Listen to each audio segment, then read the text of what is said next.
आज आपण बनवणार आहोत अगदी साधा पण चवीला भन्नाट असा अंडा राईस. घरात सहज उपलब्ध असणाऱ्या साहित्यापासून हा राईस तयार होतो. भात, अंडी आणि काही साधे मसाले एवढंच पुरेसं आहे. चवीला थोडा तिखट, मसालेदार आणि एकदम परफेक्ट कॉम्बिनेशन. दुपारच्या जेवणासाठी किंवा संध्याकाळच्या भुकेसाठी हा एकदम मस्त पर्याय आहे. शिवाय हा राईस बनवायला जास्त वेळही लागत नाही. एकदा नक्की करून बघा. तुम्हाला आणि तुमच्या फॅमिलीला नक्की आवडेल. तर चला आजचा हा भन्नाट अंडा राईस बनवायला सुरुवात करूया. रेसिपीला सुरुवात करण्याआधी नमस्कार, मी तृप्ती तुमच्या सर्वांचे मनापासून स्वागत करत आहे. चला मग पटकन आपण रेसिपी बनवायला घेऊयात. तर सगळ्यात पहिल्यांदा आपल्याला भात शिजवून घ्यायचा आहे. शिल्लक राहिलेला भात असेल तरी देखील चालेल. तर बघा, या ठिकाणी मी मध्यम आकाराची 1 वाटी तांदूळ घेतलेला आहे.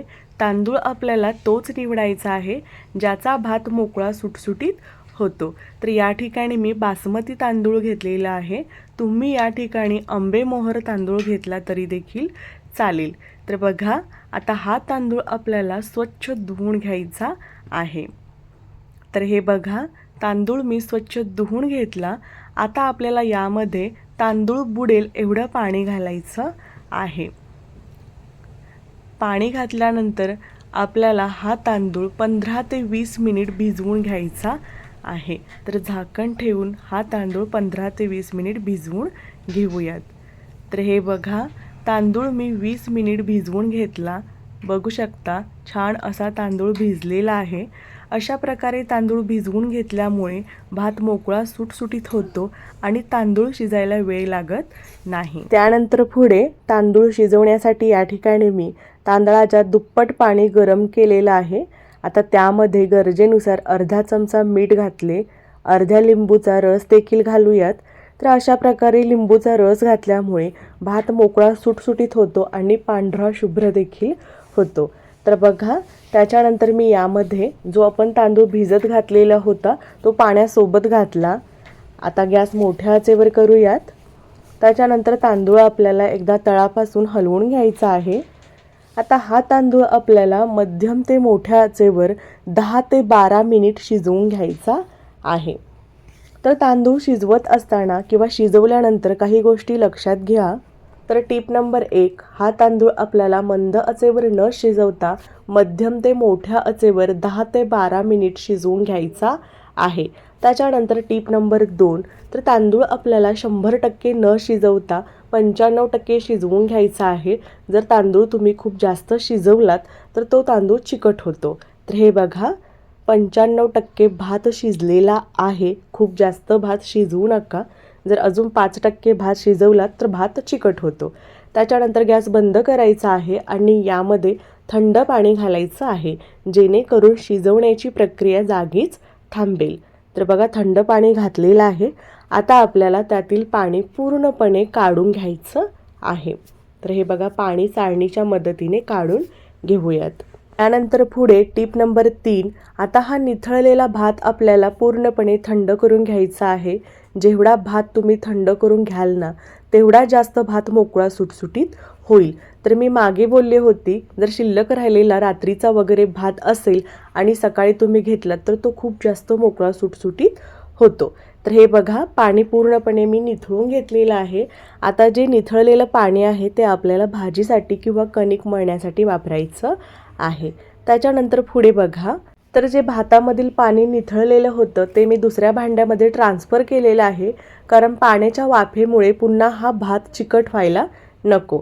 तर भात आपण आता थंड करून घेऊयात. भात थंड होतोय तोपर्यंत आपण अंड्याचं बॅटर बनवूयात. तर बघा, या ठिकाणी मी 6 ते 7 देशी अंडी घेतलेली आहेत. आता बॅटर बनवूयात.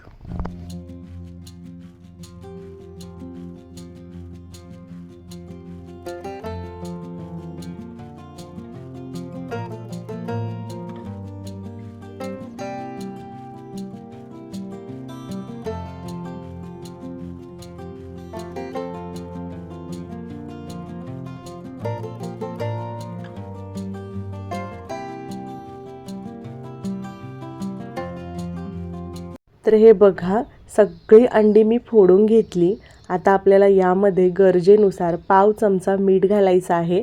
तर या ठिकाणी मीठ घालणं खूप गरजेचं आहे, कारण ज्यावेळेस आपण ना स्क्रम्बल बनवतो ना त्यावेळेस त्या अंड्याच्या तुकड्यांना मीठ लागणं खूप गरजेचं आहे. त्यामुळे या ठिकाणी मीठ जरूर घाला. त्याच्यानंतर आपल्याला याचं स्मूथ असं बॅटर बनवून घ्यायचं आहे. तर बॅटर बनवून घेऊयात. तर हे बघा, अंड्याचं बॅटर तयार आहे. आता फोडणी घालूयात. तर फोडणी घालण्यासाठी लागणारे साहित्य जाणून घेऊयात. तर बघा, या ठिकाणी मी 1 वाटी उभा पातळ चिरलेला कांदा घेतलेला आहे. त्याच्यानंतर त्याच वाटीने पाऊण वाटी टोमॅटो घेतला. गरजेनुसार तेल, 15 ते 16 काजूच्या पाकळ्या, अख्खा काजू घेतला तरी देखील चालेल. त्याच्यानंतर गरजेनुसार कट केलेली कोथिंबीर, 4 ते 5 कढीपत्त्याची पाने, अर्धा लिंबू, खूप सारा लसूण घ्यायचा आहे. बघा, लसूण भरपूर घाला. त्याच्यानंतर 4 ते 5 कट केलेल्या हिरव्या मिरच्या, त्याच्यानंतर बघा थोडीशी शिमला मिरची देखील घेतलेली आहे. त्याच्यानंतर बघा काही पावडर मसाले घेतलेले आहेत. तर बघा, 1 चमचा गरम मसाला, 1 चमचा लाल मिरची पावडर, अर्धा चमचा कांदा लसूण मसाला, अर्धा चमचा हळद आणि गरजेनुसार मीठ घेतलेलं आहे. साहित्य जाणून झालं. त्याच्यानंतर पुढे बॅटर तयार आहे आणि भात देखील पूर्णपणे थंड झालेला आहे. आता फोडणी घालूयात. तर फोडणी घालण्यासाठी कढई गरम केली. आता कढईमध्ये गरजेनुसार तेल घालूयात.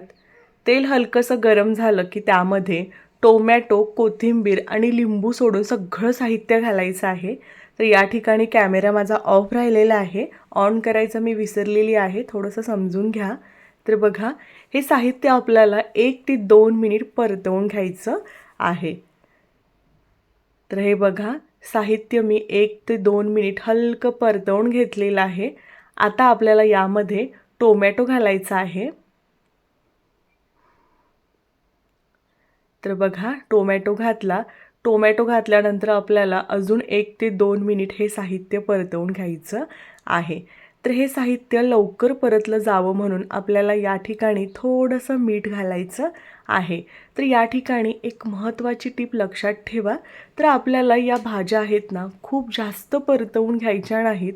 आपल्याला हलक्या या भाज्या परतवून घ्यायच्या आहेत.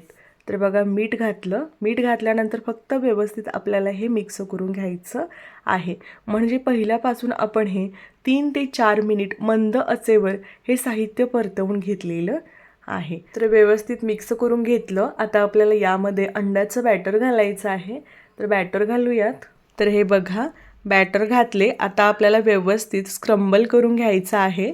जेवढं व्यवस्थित तुम्ही या ठिकाणी स्क्रम्बल कराल ना, तेवढा जास्त पुढे जाऊन अंडा राईस चवीला छान लागतो. तर या ठिकाणी जो अंड्याचा उग्र वास असतो ना, तो आपल्याला काढून टाकायचा असतो. त्यामुळे आपल्याला या ठिकाणी स्क्रम्बल करणं खूप महत्त्वाचं आहे. तर आपण 3 ते 4 मिनिट लो टू मिडियम गॅसवर हे साहित्य स्क्रम्बल करून घेऊयात. तर हे बघा, 3 ते 4 मिनिट मी हे साहित्य स्क्रम्बल केलेलं आहे. आता आपण यामध्ये काही मसाले घालूयात. तर मसाले घातल्यानंतर व्यवस्थित मिक्स करून घ्यायचं आहे, जेणेकरून सगळ्या अंड्याच्या तुकड्याला व्यवस्थित सगळे मसाले लागतील. तर या ठिकाणी गॅस मंद आचेवर करायचा आहे, जेणेकरून मसाले करपणार नाहीत.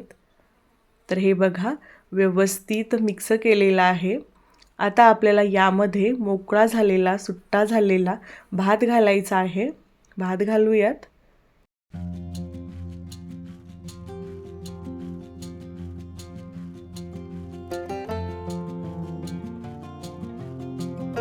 तर हे बघा, कढईमध्ये भात घेतला. आता व्यवस्थित मिक्स करूया.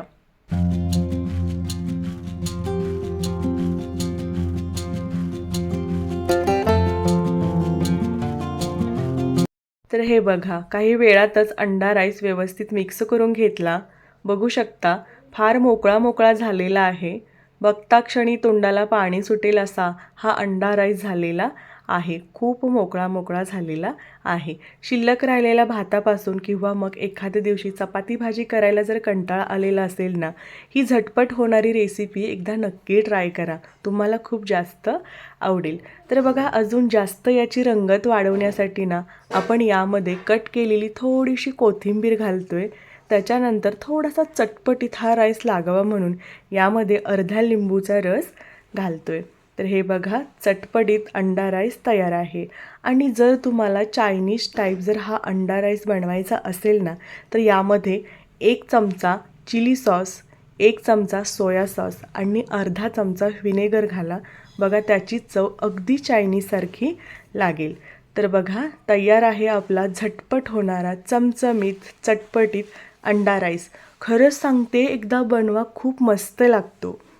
बघू शकता, मस्त झालेला आहे. तर आजच्या रेसिपीमध्ये आपण मस्त चमचमीत अंडा राईस बनवलेला आहे. चायनीज पद्धतीने जर तुम्हाला बनवायचं असेल तर त्याचीसुद्धा मी रेसिपी सांगितलेली आहे, म्हणजे यामध्ये काय आपल्याला ॲड करायचं आहे. तर बघा, आजची रेसिपी तुम्हाला थोडी जरी हेल्पफुल वाटत असेल किंवा माझ्या घरगुती सगळ्या रेसिपी आवडत असतील ना, तर प्लीज व्हिडिओला लाईक करा. आपल्या चॅनेलवर नवीन असाल तर चॅनेलला सबस्क्राईब करा. भेटू अशाच एका नवीन रेसिपीमध्ये. तोपर्यंत मस्त खा, मस्त राहा. धन्यवाद.